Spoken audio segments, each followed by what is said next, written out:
Hey YouTube, this is Matthew with Needful Strings in Branson, Missouri, and today I want to kind of stretch your brains a little bit, okay? I have a little diagram up here, and first things first is I want you to go ahead and take a picture of this because I want to go over it a little bit with you and, kind of glean some interesting information from this, okay? Some people it might not even matter, but today, this is the video we're getting to watch, so it's okay, whatever. Let's start with this. Let's look at the whiteboard, and we can see I have different names representing the frets on the mountain dulcimer. I also have the numbers associated with the frets of the dulcimer. And then I also have the letter names associated with the frets on the dulcimer. In this case, I have it tuned, open tuning, G, D, D. And it's okay if you wanted to white out my stuff down here. If you're printing this page out, you can write G, D, G. It's perfectly fine, okay? I had to write something. So, as discussed earlier, I have these names up here. Well, those are your modes. Now, get this. This is kind of interesting. Mixolydian is the first name written on here, right? Then I have Aeolian, Locrian, Ionian, Dorian, Phrygian, Lydian. And then I have Locrian, and then it repeats itself. Okay. Those names, like I said, are referring to the fret. Okay? So, guess what? I have little capos. These little capos, I'm going to be moving around on the fretboard. This capo is signifying or representing the capo that you are used to, that you clamp on to your dulcimer. I don't technically need a capo on the 0 fret because the 0 fret is itself its own capo.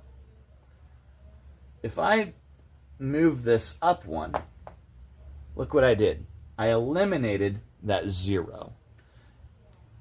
And at the same time, we just made our song, if you play with the one finger, we just made our song be in Aeolian mode.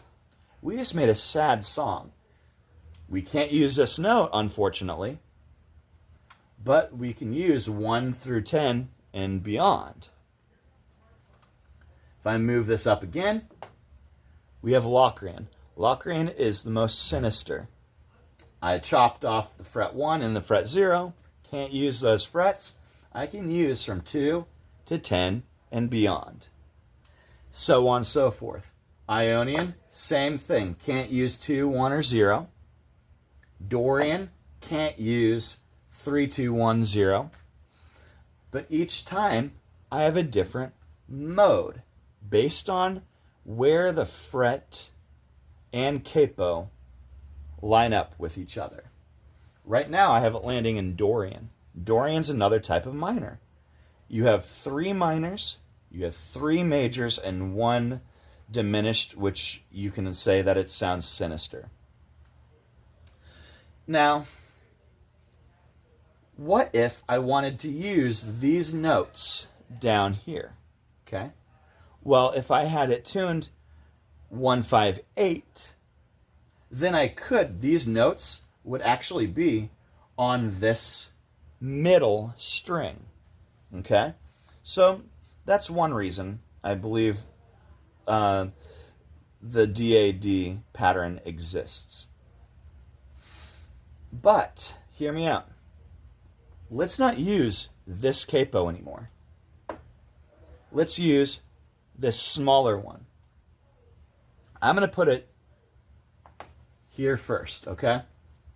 Technically, again, we don't need this capo on the 0 fret because it itself is a capo.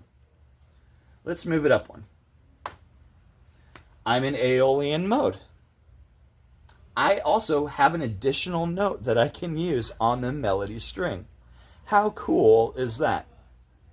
If I move it up here, Locrian, I now have 2 additional notes that I can use on the melody string. If I had it in the DAD pattern and I did this, I would have those 2 notes up here as well as down here. So it's almost a redundancy. Just depends on who you ask.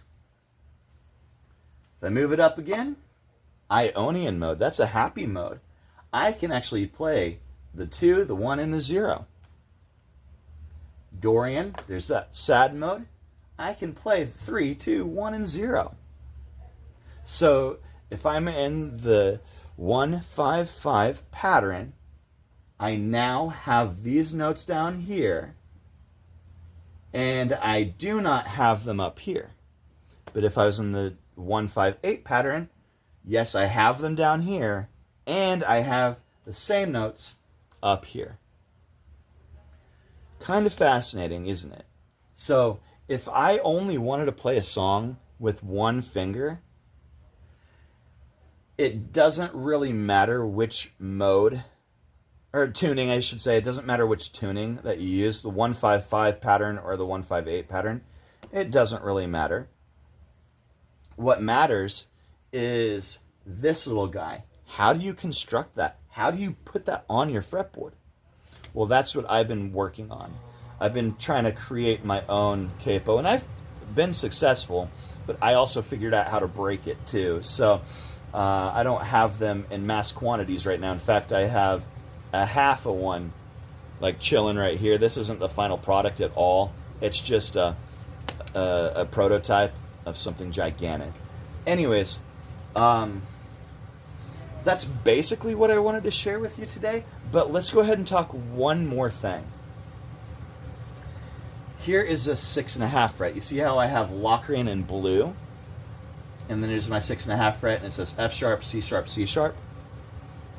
Well, that's only really beneficial for the 1-5-8 pattern. Otherwise, it's not necessary. It doesn't need to be there. But anytime that you add things, then it will definitely be a benefit. So, just so happens to be that when you put that fret there, that 6.5 fret, and you start doing your scale, you end up on the 13.5 fret, and that's your Locrian mode. So pretty cool stuff there. Guys, if you like this video, give it a thumbs up. Go ahead and hit that subscribe button, hit that notifications button too, so you can get more content like this in a more timely manner.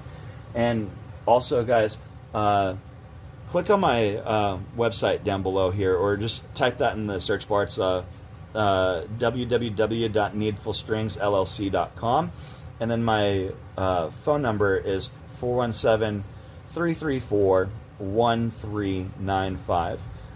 And guys, I hope you enjoyed this content, because I sure do. Anytime that there's a whiteboard involved, I like getting into the analytical stuff.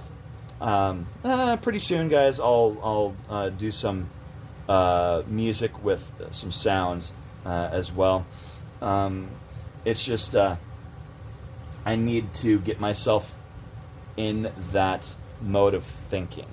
And since we're on YouTube, we really can't play other people's music, and so I have to just make stuff up. So, guys, thank you very much for being a supporter, and I hope to see you guys come in the shop sometime too.